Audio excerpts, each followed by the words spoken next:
बिस्मिल्लाहिर्रहमानिर्रहीम, अस्सलाम वालेकुम। मैं गौर भट्ट सियासत के प्लेटफार्म से आपकी खिदमत में हाजिर हूँ। इमरान अहमद ख़ान नियाज़ी साहब आज मौजूद थे कराची में और वहाँ पर उन्होंने एक तकरीब से ख़िताब किया जो कि पाकिस्तान बहरिया से मुतल्लिक़ा तो तकरीब थी।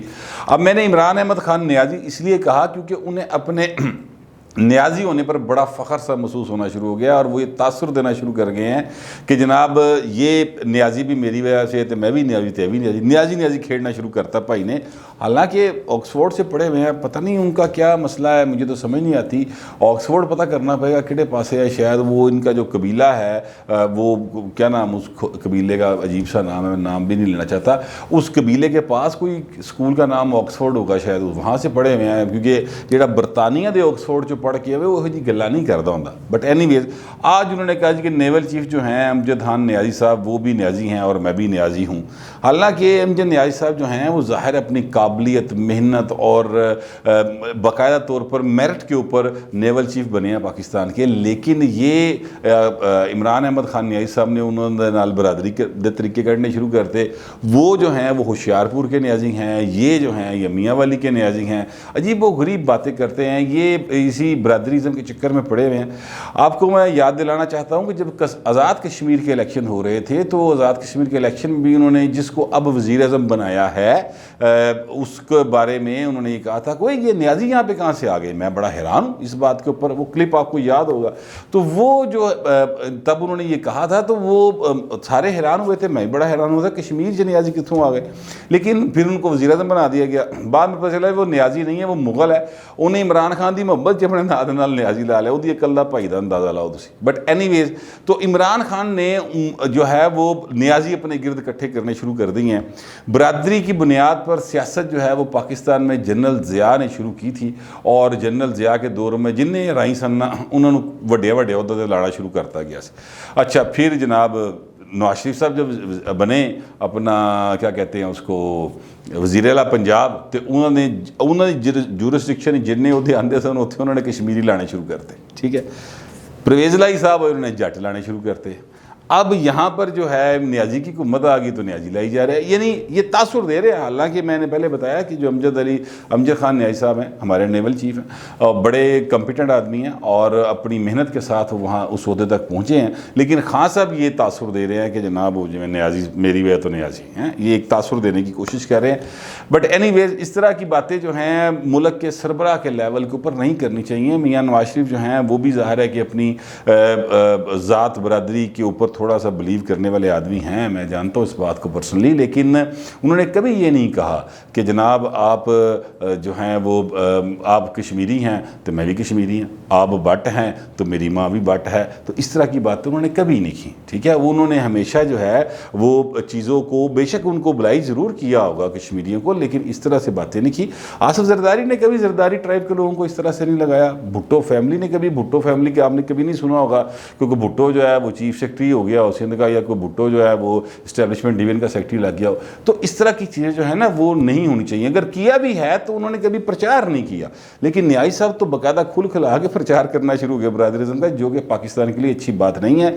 लेकिन इमरान साहब के से किसी सीरियस या किसी संजीदा या कहना चाहिए कोई ऐसी मूव की तवक्का करना कि जिससे ओवरऑल पाकिस्तान का भला हो, तो मैं तो नहीं तवक्का करता। आप लोग करते हैं तो आपकी मर्ज़ी है।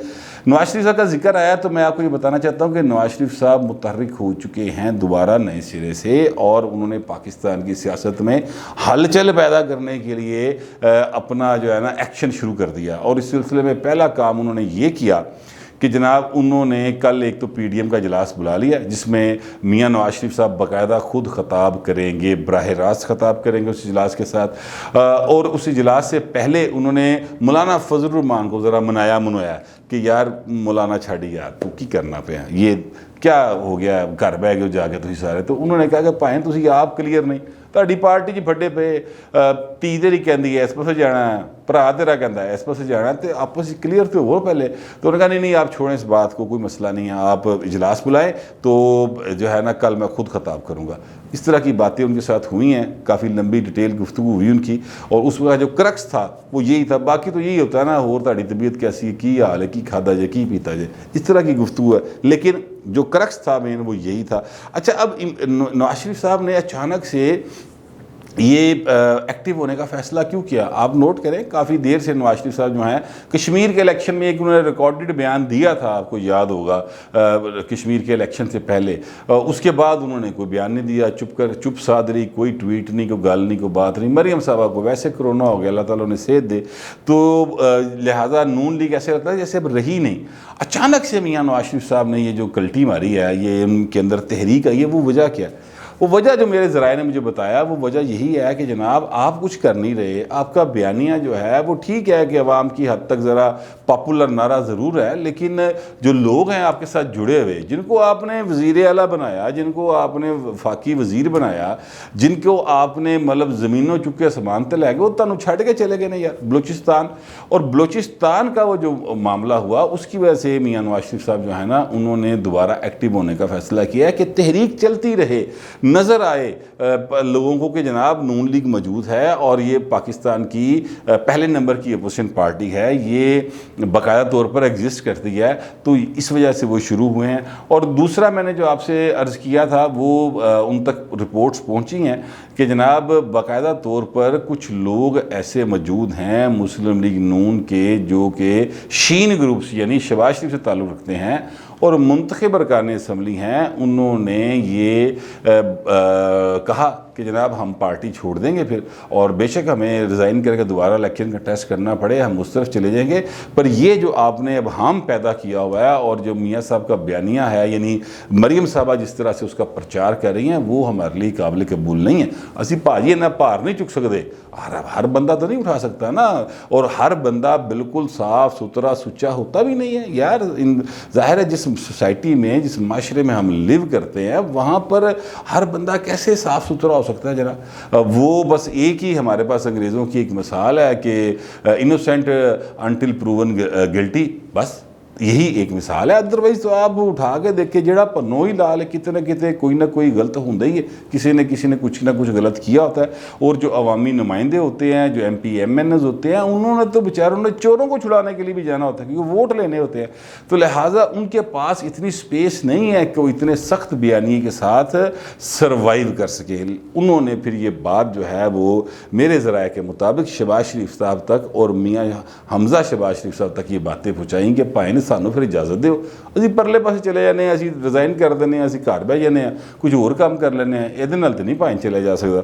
जिस पर उन्होंने ज़ाहिर शहबाज शरीफ साहब ने भी और मियाँ हमजा शहबाज शरीफ साहब ने भी उनको पैगाम भिजवाया कि नहीं आप सब्र करें, हम बात कर रहे हैं मियाँ नवाज शरीफ साहब के साथ और जल्द ही कुछ ना कुछ करेंगे। खैर वो बातचीत तो हुई, जो भी मामला चलता रहा। आज भी शहबाज शरीफ और नवाज शरीफ की 1-1.5 घंटा फ़ोन पे गुफ्तगू जारी रही है, जिसमें TV तो ये रिपोर्ट कर रहे हैं कि जनाब दोनों रहनुमाओं ने बाहमी दिलचस्पी के अमूर पर सियासत पर गुफ्तगू की। हालांकि बाहमी दिलचस्पी के अमूर पर गुफ्तगू नहीं होती।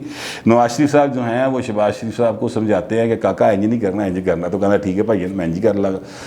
ये उनकी टोटल गुफ्तगू होती है। बट एनीवेज अब जो मामला है वो ये है कि मियाँ साहब ने कहा कि ठीक है मैं इजलास बुलाता हूँ और चीज़ों को हम बेहतरी की तरफ लेके जाते हैं और तहरीक पैदा रहे।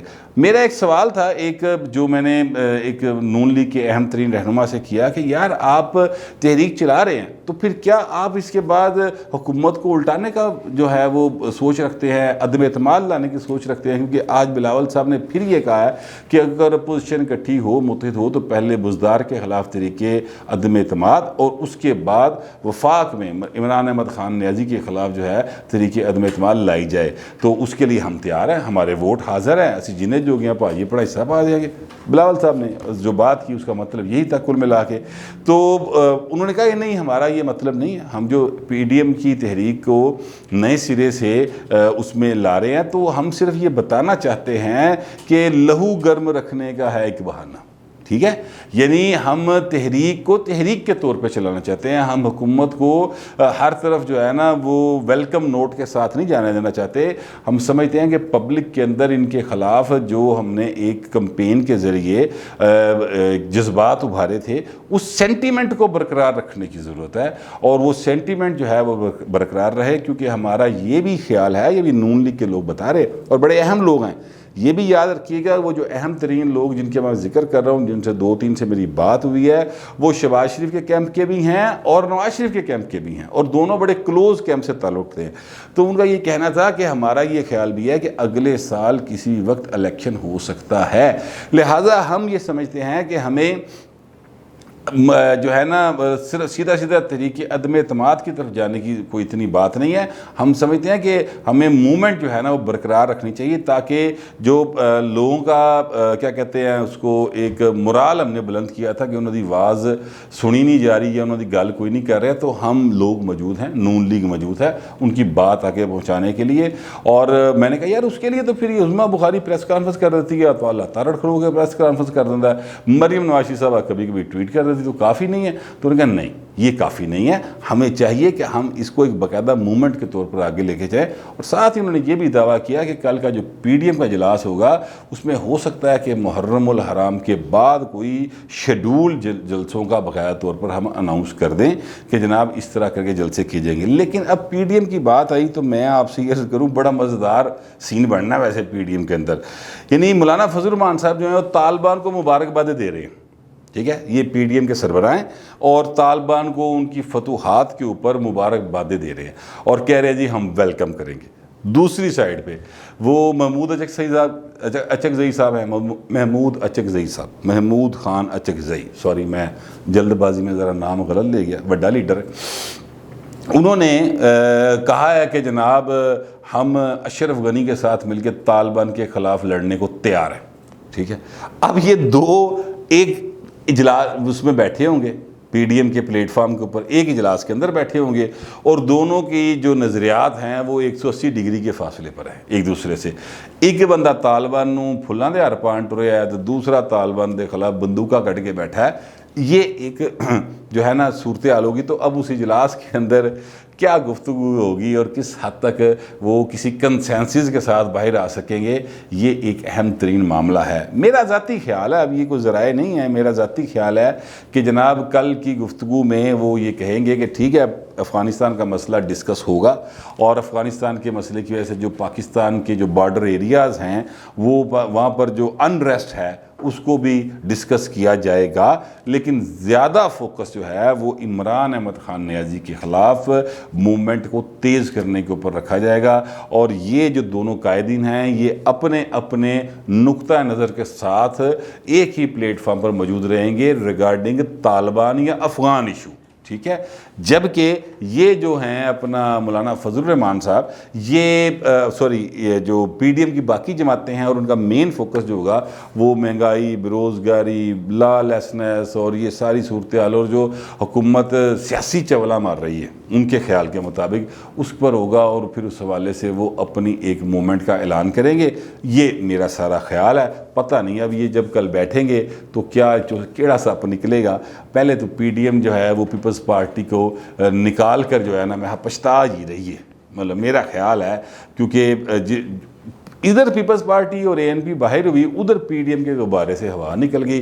वो जो एक मोमेंटम बना था यूं राइज था और इमरान खान भी घबराया सी और हर दूसरी प्रेस कॉन्फ्रेंस या हर दूसरे स्पीच में PDM का और अपोजिशन का जिक्र होता था, हुण कदी कदी जिक्र करता है, ठीक है। आई मीन जो बंदा दाबा या नहीं मारता मुखालफ को ध्यान करी, इस तरह करके वो जिक्र करते हैं। बाकी तो अब कोई ऐसी बात नहीं रह गई थी। लेकिन नवाज शरीफ साहब ने बर वक्त फ़ैसला किया है सारी सूरत हाल को देखते हुए कि PDM को मुतहर्रक किया जाए। अब उसमें कल क्या चीज़ें बाहर आएंगी वो आने वाला वक्त बताएगा। जो मेरा ख्याल था वो मैंने आपको बता दिया। एक चीज़ मैं आपसे ज़रूर कहना चाहता हूँ कि मियाँ साहब के ऊपर अफ़गान इशू के हवाले से कुछ बड़ी ताकतें जो हैं वो बहुत ज़्यादा दबाव डाल रही हैं एक मुलाकात का।